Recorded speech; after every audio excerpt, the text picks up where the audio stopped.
Now that my spinning wheel and I have been reunited, a critical juncture has arrived, and that juncture is, what do I spin? This is the Spinner's Book of Yarn Designs by Sarah Anderson. It's a total treasure trove of kind of more unusual yarns beyond just your basic 2-ply or 3-ply. And I'm gonna use it for some inspiration. Full double wool boucle. Boucle is really curly, fluffy, squiggly yarn. It'll be really cool as accent weft for weaving. Let's go play. I sold my drum carder before I moved. It was simply too large and heavy to reasonably ship. But I did bring this blending board.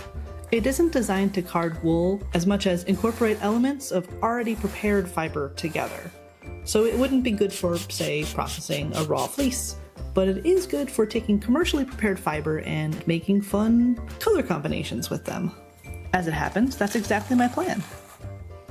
I incorporate some burgundy and greenish silk with the 4 ounces of Rambouillet wool.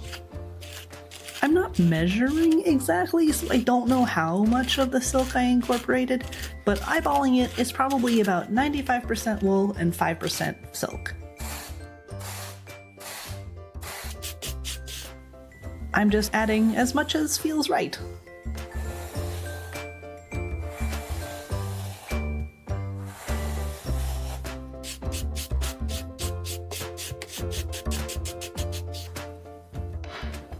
To take it off the blending board, you just sort of roll it upwards with a couple of dowels.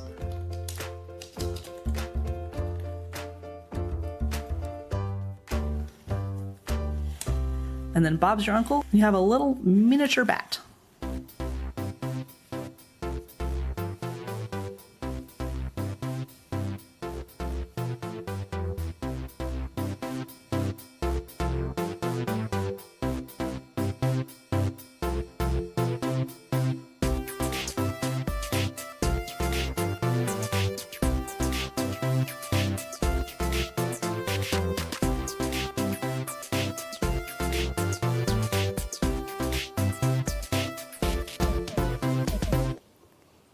Fluff.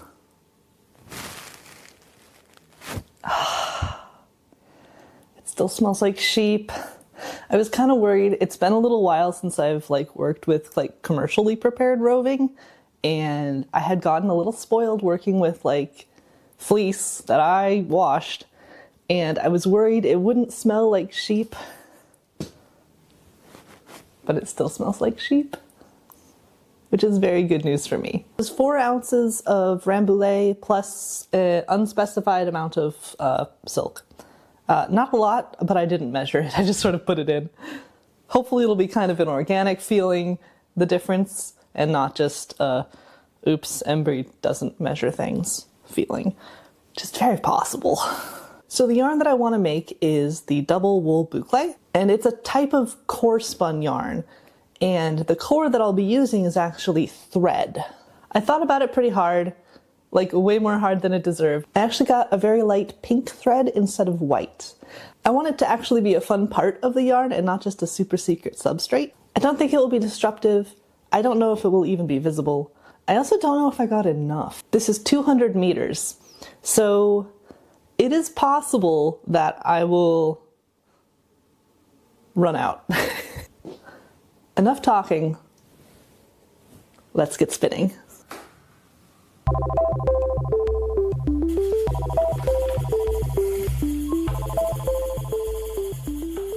The first part of spinning this yarn is to split my fiber supply in half and spin up 2 bobbins of singles.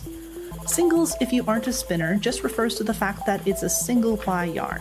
It's not incorporated into anything else yet, it's just the one strand.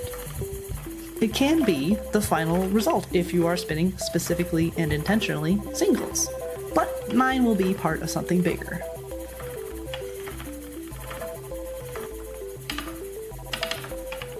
I'm spinning medium to thin and letting variation and irregularity happen as it occurs naturally. Honestly, I think having an irregular set of singles will make the final yarn more interesting, so I am definitely just letting it happen. These singles will be plied not just once, but twice before the end result. So whatever they look like now is very, very far from the final product. And for this particular type of yarn, variation is actually what makes it really interesting.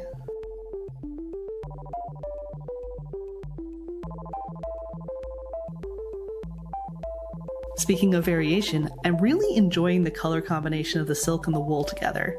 It's a really nice heathered look, and it feels really balanced. I did just eyeball how much silk to use, but I think it turned out really nicely, and I wouldn't have added more, I don't think. With 2 happy bobbins done up, it is time for the silly and fun part. Single boucle is a 2-ply yarn, but 1 ply is usually something very, very strong and very thin, like thread. It gets secured to the leader, and then so does the end of one of the bobbins, but the thread is held steady and taut, and I usually sort of basically pull it towards my belly button. And then the single of the wool and silk that I spun is wrapped around the thread rather than plied with it. That's a critical difference. You must resist. You must not ply. You must wrap. And then kind of whenever I feel like it, I bunch some of the wrapped singles forward. Just like with spinning the singles, I am letting a degree of randomness and irregularities happen, because I think the yarn will be more interesting that way. I spin up both of the bobbins this way, and it is honestly shocking how much more space the boucle version eats up on the bobbin compared to the singles. Other than the thread itself, the amount of fiber is the same. It's just really squishy and full of air now.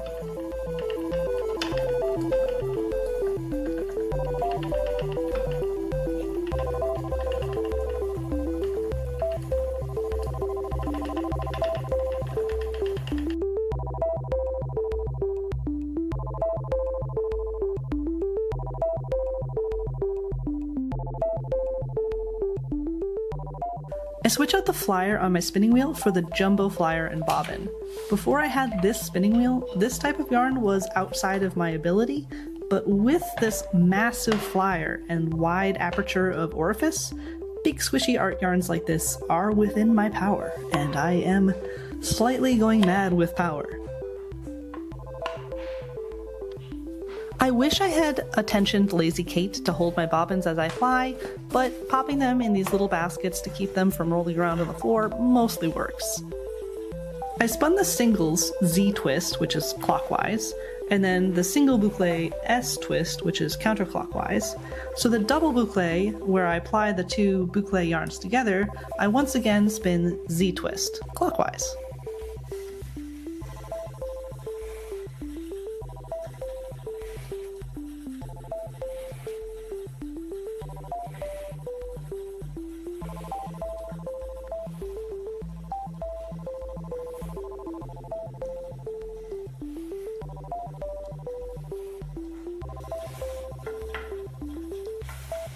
And all of our hard work shrinks down and becomes a single yarn.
When it's all done and I am free from my cat helpers, I take it off of the wheel using my DIY Nitty Knotty, which is made out of PVC pipe.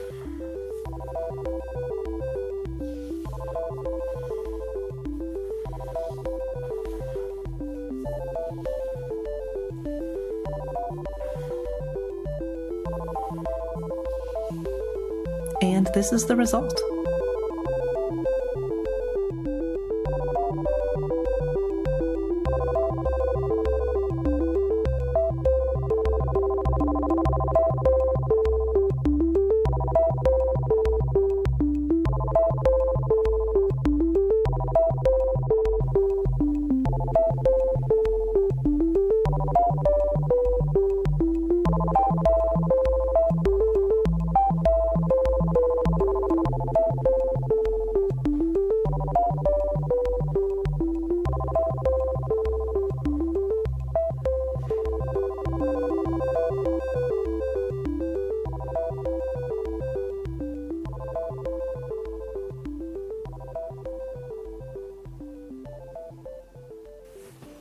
Ta-da!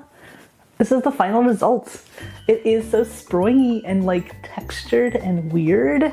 I really like it. It's really fun to play with and I'm pretty happy.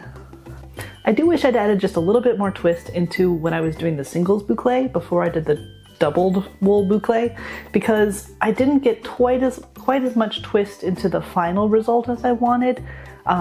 But in the end, it doesn't really matter. The point is that it's a fun textured yarn and I totally got that out of it. I think it's going to be super goofy and fun and interesting to weave with, to use it as accent stripes in weaving, or I don't even know. There's like a lot of possibilities despite the fact that it's such a specific yarn. It still smells a little bit like sheep. And I'm really happy too with the overall look of the added silk in there, the little bits of burgundy and little bits of green. I think it did a great job of giving it like a heathered look without being overpowering. Kind of took it away from a quote unquote boring white into something that I think will be really add some warmth and color into whatever I end up making with it. I really wish you could like squish this, because the squishability factor is really high. It's like really squishy. This project is also a great lesson in spinning or really doing anything you're making with your specific end goal in mind, because I think this yarn,